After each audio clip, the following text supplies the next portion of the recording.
హరే శ్రీనివాస. మనము క్రిందటి వీడియోలో శృతి, స్మృతి, పురాణం, ఇతిహాసం, ఆగమం, సిద్ధాంతం వీటి గురించి తెలుసుకున్నాం.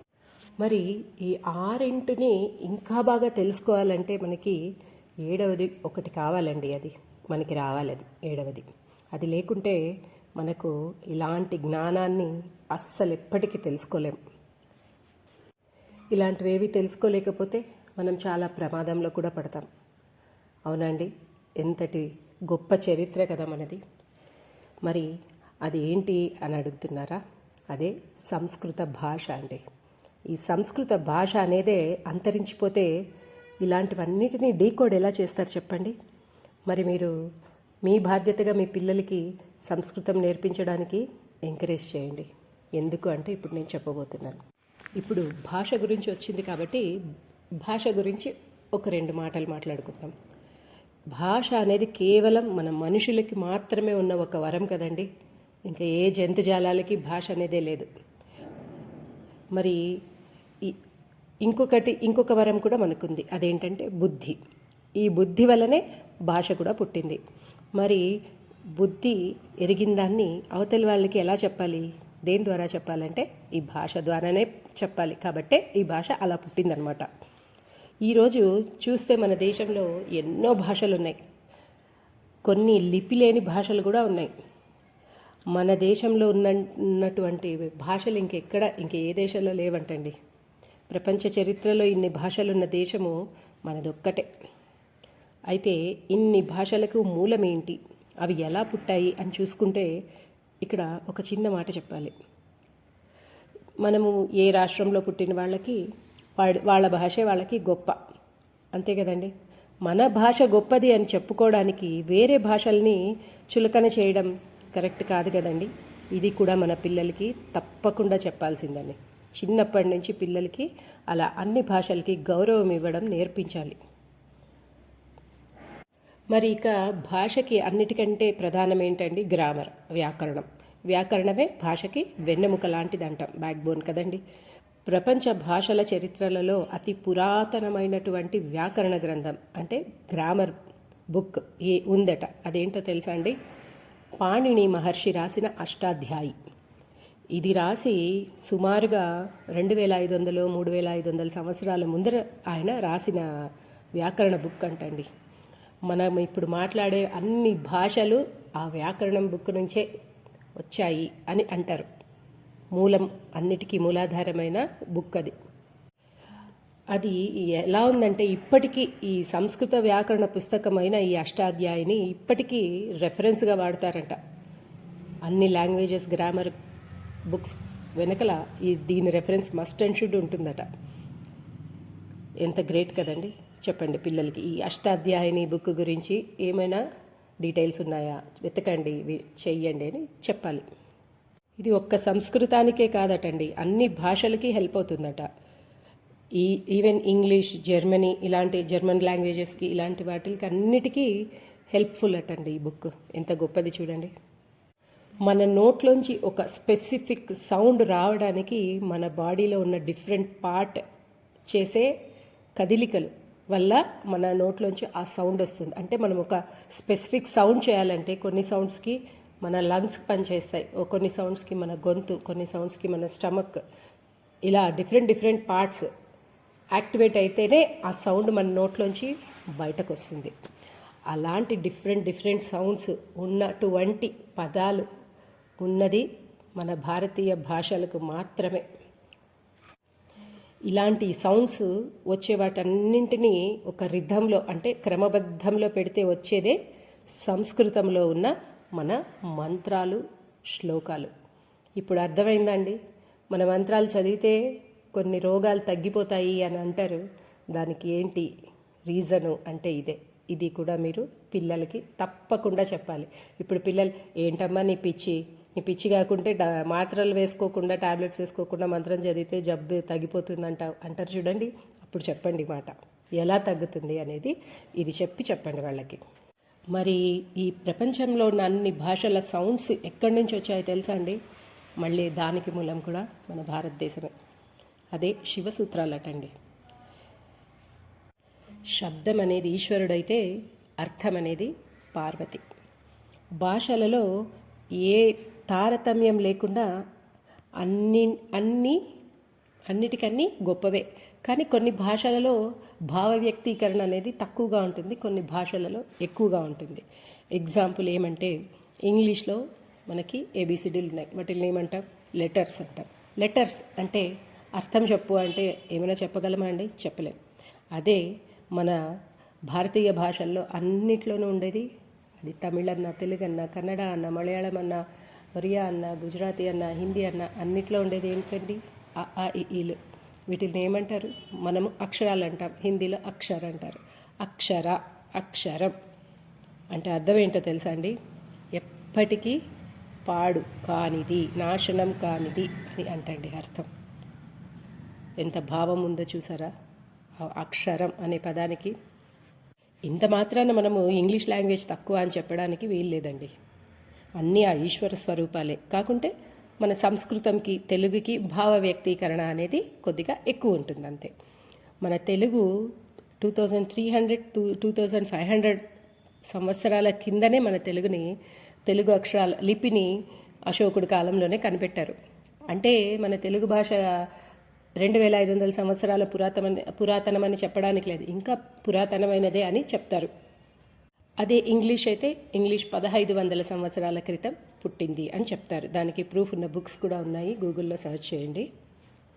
ఇంగ్లీష్ మాట్లాడటంలో తప్పు లేదండి, కానీ సమయం సందర్భం అంటారు కదా, ఏ సమయంకి ఆ సందర్భానికి ఇంగ్లీష్ వాడినా మనం ఇంట్లో పిల్లలతో కానీ మనము పెద్దవాళ్ళతో మాట్లాడేటప్పుడు కానీ ఆ సమయం సందర్భం చూసుకొని తెలుగును కూడా వాడాలి, మాతృభాషని వాడాలి.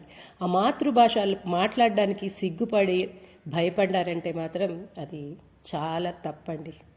పిల్లల్ని మాతృభాషలో మాట్లాడడానికి ఎంకరేజ్ చేయాల్సిన బాధ్యత మనదే. ఇక పాయింట్కి వచ్చేద్దాం.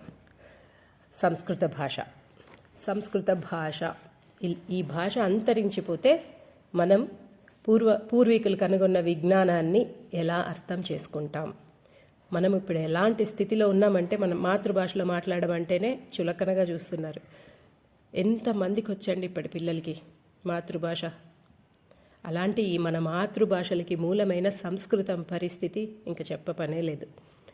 ఇప్పుడు ఫారినర్స్ అందరు నేర్చుకొని రీసెర్చ్ చేస్తున్నారు, సాంస్క్రిట్ నేర్చుకొని దాని గురించి. మరి మన పిల్లల్ని కూడా ఆ దిశలో ఎంకరేజ్ చేయాలి కదండి. మరి సంస్కృతంకే పుట్టిల్లైన భారతదేశంలో ఉన్నాం. మరి అలాంటి భారతీయ జ్ఞానానికి గౌరవం ఇచ్చేవాళ్ళు మనము స్కూల్స్లో కూడా చెప్పాలి.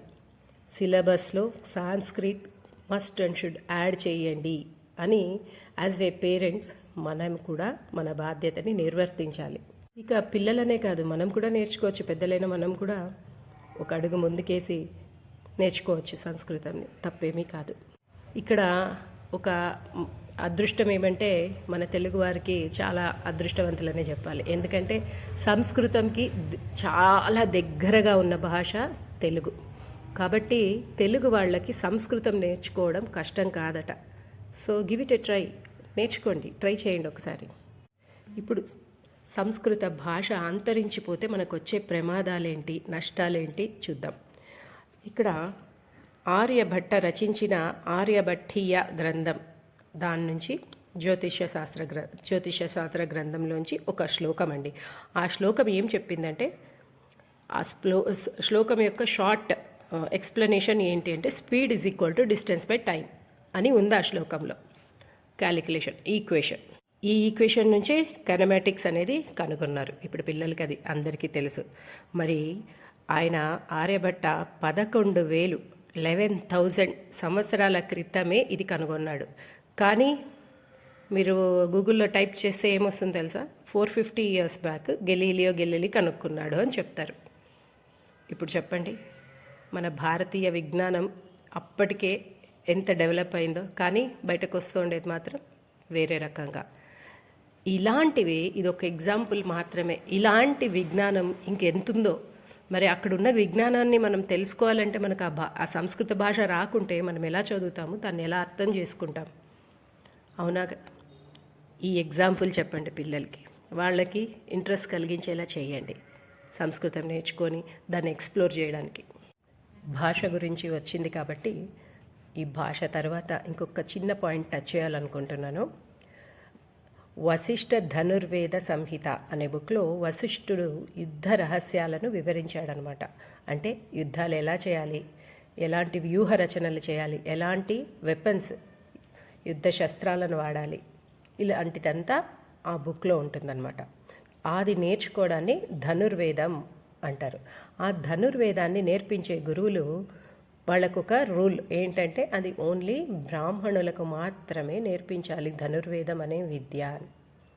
ఇక్కడ నేను ఈ డైలాగ్ చెప్పగానే అందరికీ ఏమనిపిస్తుంది? ఫస్ట్ ఏమిటి డిస్క్రిమినేషన్, వాళ్ళొక్కటేనా, మిగిలిన వాళ్ళకి చెప్పకూడదా అనేది అందరికీ ఒక చిన్న అలా అనిపిస్తుంది, అవునా కదా? అదే దాని గురించే ఇప్పుడు చెప్పబోతున్నాను. కానీ మనందరికీ తెలుసు శ్రీరామచంద్రుడికి ధనుర్వేదం తెలుసు. మరి ఆయన క్షత్రియుడు కదా, మరి ఆయనకి ఎలా వచ్చింది? ఆయనకి వశిష్ఠుడు ఎందుకు నేర్పించాడు? ఆలోచించారా ఎప్పుడైనా? మరి అక్కడే ఉందండి మ్యాజిక్, మన పూర్వీకుల యొక్క గొప్పతనం.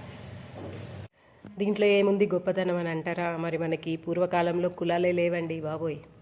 ఇది తెలుసా? చెప్పండి పిల్లలకి. కులాలు అనేవి మన భారతీయ సంస్కృతిలో లేనే లేదు. ఇది ఈ మధ్య వచ్చిన కులపిచ్చి అంతే తప్పించి పూర్వకాలంలో కులాలు లేవు. అంటే మరి ఏంటునింది అప్పుడు అంటారా? వర్ణాలు ఉన్నాయి.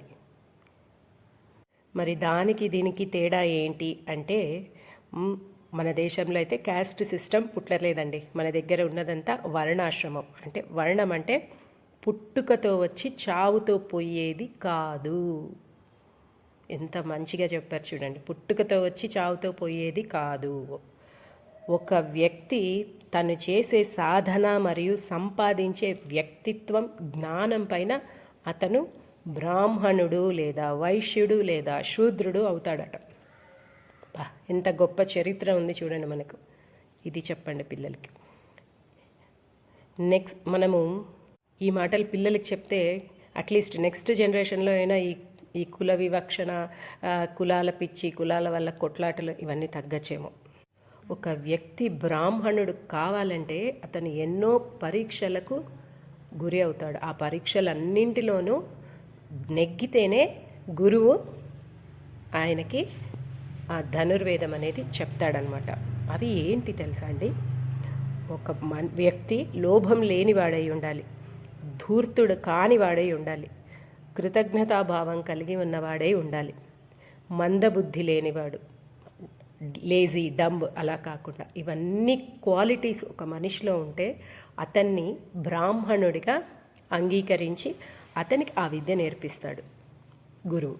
ఇంకా ఎన్నో పరీక్షలు పెట్టి తర్వాతే ఆ గురువు అతనికి ఆ విద్య నేర్పిస్తారు.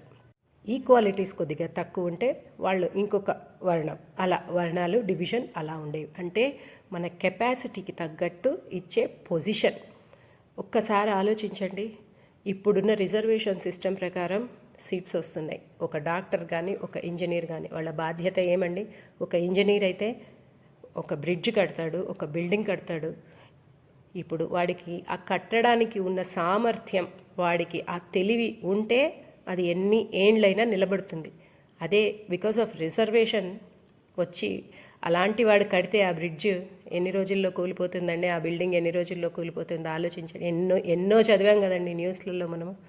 కానీ ఒకటి గమనించండి, పూర్వకాలంలో కట్టిన ఆ దేవాలయాలు కానీ ఆ బ్రిడ్జిలు కానీ పాతవి ఇప్పటికీ చెక్కు చెదరకుండా మన కళ్ళ ముందు ఉన్నాయా లేదా? అంటే ఏమిటండి అర్థం?